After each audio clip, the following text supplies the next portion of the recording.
तत्पश्चात देवकी के प्रति वर्ष एक संतान हुई। समय आने पर वसुदेव तथा देवकी के 8 पुत्रों तथा एक कन्या को जन्म दिया। जब पहला पुत्र उत्पन्न हुआ तो वसुदेव अपने वचन के अनुसार उसे कंस के पास तुरंत ले आए। कहा जाता है कि वसुदेव अपने वचन के लिए अत्यंत विख्यात थे और वे अपना यश बनाए रखना चाहते थे।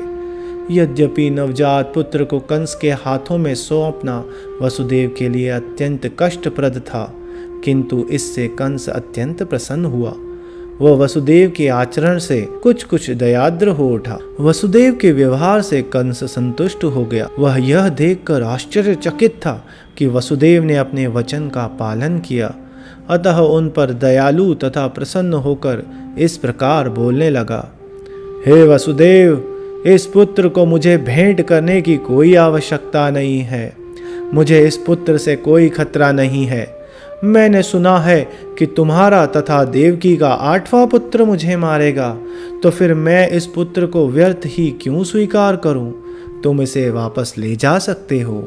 जब वसुदेव अपने प्रथम पुत्र को लेकर घर लौट रहे थे तो यद्यपि वे कंस के व्यवहार से प्रसन्न थे, तथापि उन्हें उस पर विश्वास नहीं हो रहा था, क्योंकि वे जानते थे कि कंस किसी के वश में नहीं है। उस समय कंस के पास महर्षि नारद आए। उनको जानकारी मिली कि कंस ने वसुदेव पर दयाद्र होकर पहले नवजात शिशु को लौटा दिया है।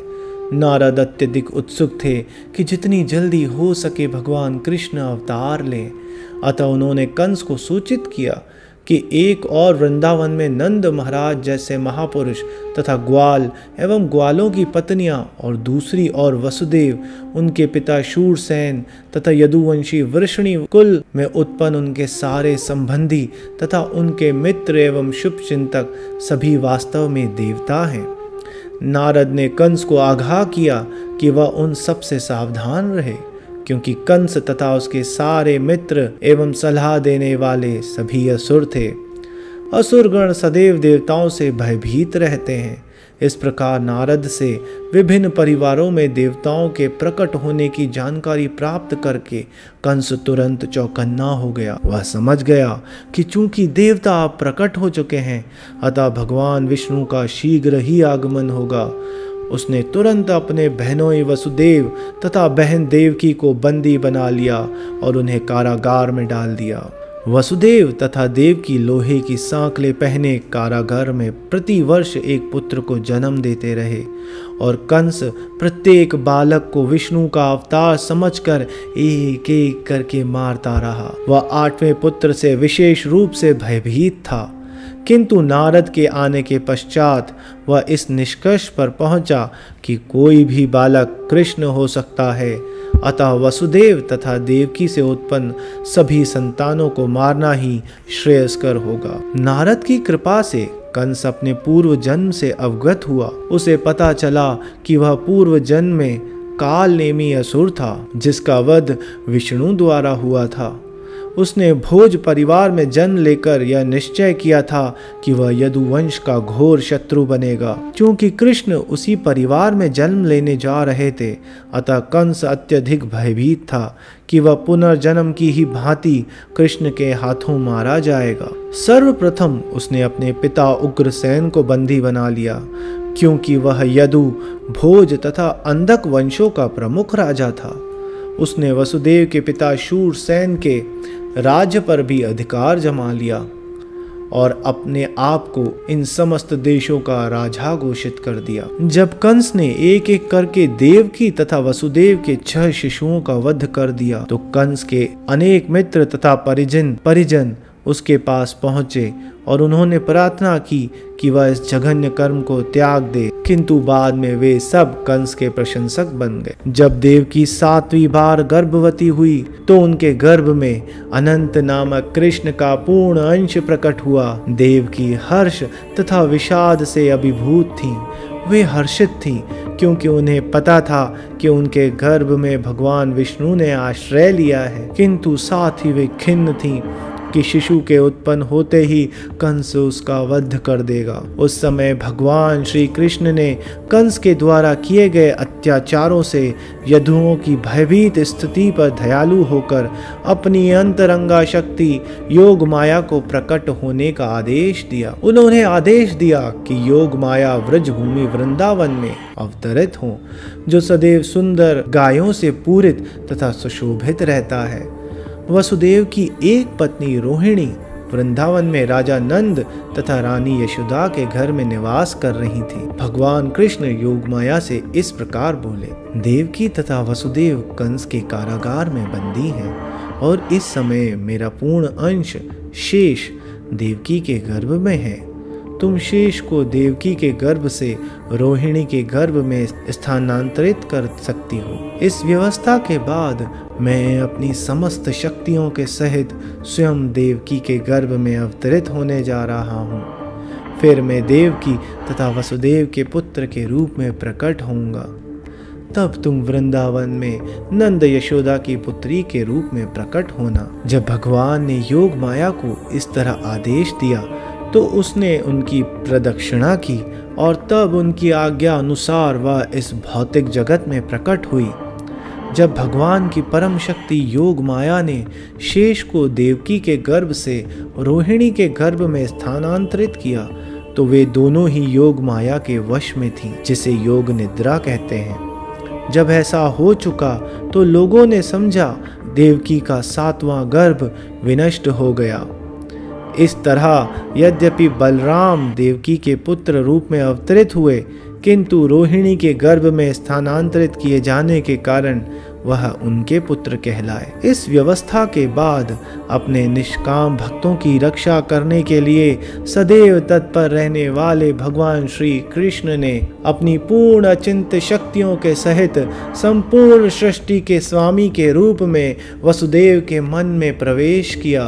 इस प्रकार भगवान का शाश्वत रूप अपनी पूर्ण शक्तियों समेत वसुदेव के मन से देवकी के मन में उसी तरह स्थानांतरित हुआ जिस प्रकार अस्त होते हुए सूर्य की किरणें पूर्व में उदय होने वाले पूर्ण चंद्रमा में चली जाती हैं। भगवान कृष्ण वसुदेव के शरीर से देवकी के शरीर में प्रविष्ट हुए। वे सामान्य जीव की परिस्थितियों से परे थे।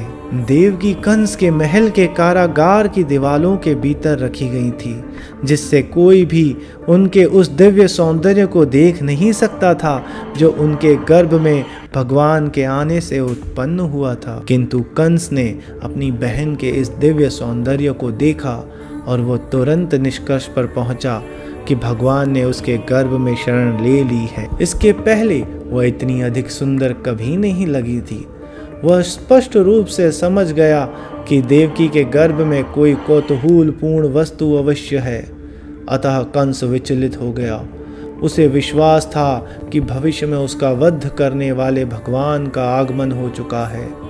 कंस सोचने लगा, अब देवकी का क्या किया जाए।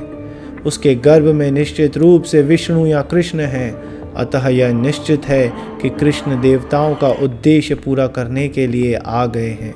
यदि मैं तुरंत देवकी का वध कर भी दूं तो उनका उद्देश्य विफल नहीं हो सकता। कंस भली भांति जानता था कि विष्णु के उद्देश्य को कोई विफल नहीं कर सकता। कंस ने सोचा, यदि इस समय मैं देवकी को मारता हूँ तो विष्णु अपनी परम इच्छा को अधिक तीव्रता से लागू करेंगे।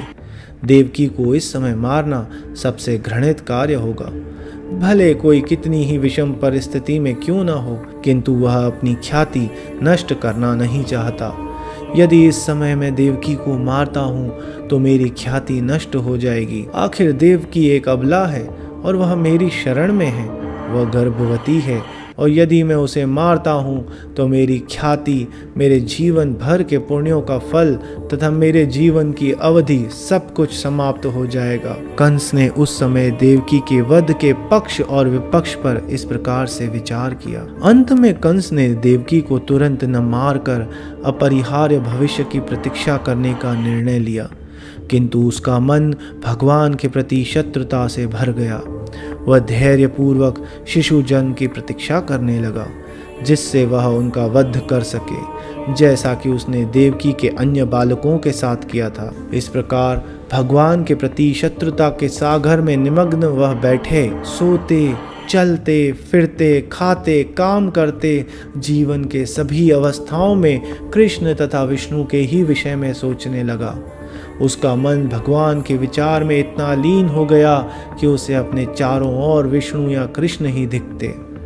दुर्भाग्यवश यदि उसका मन विष्णु के विचार में इतना लीन था, तथापि वह भक्त नहीं माना जाता, क्योंकि वह कृष्ण को शत्रु के रूप में सोचता था। उस समय ब्रह्मा तथा शिवजी, नारद जैसे ऋषियों तथा अन्य अनेक देवताओं के साथ कंस के घर में अदृश्य रूप में प्रकट हुए। वे भक्तों को अत्यंत प्रिय एवं उनकी कामनाओं को पूर्ण करने वाली चुनी हुई स्तुतियों से भगवान की प्रार्थना करने लगे। अपनी स्तुतियों और प्रार्थनाओं को समाप्त करने के बाद देवता बोले, हे माता देवकी, आपके गर्भ में भगवान हैं जो अपने समस्त पूर्ण अंशों सहित प्रकट होने वाले हैं। वे हमारे कल्याण के लिए प्रकट होने वाले आदि भगवान हैं। अतः आपको अपने भाई भोजराज से भयभीत नहीं होना चाहिए। आपके पुत्र भगवान कृष्ण जो आदि भगवान हैं, पवित्र यदुवंश की रक्षा हेतु प्रकट होंगे।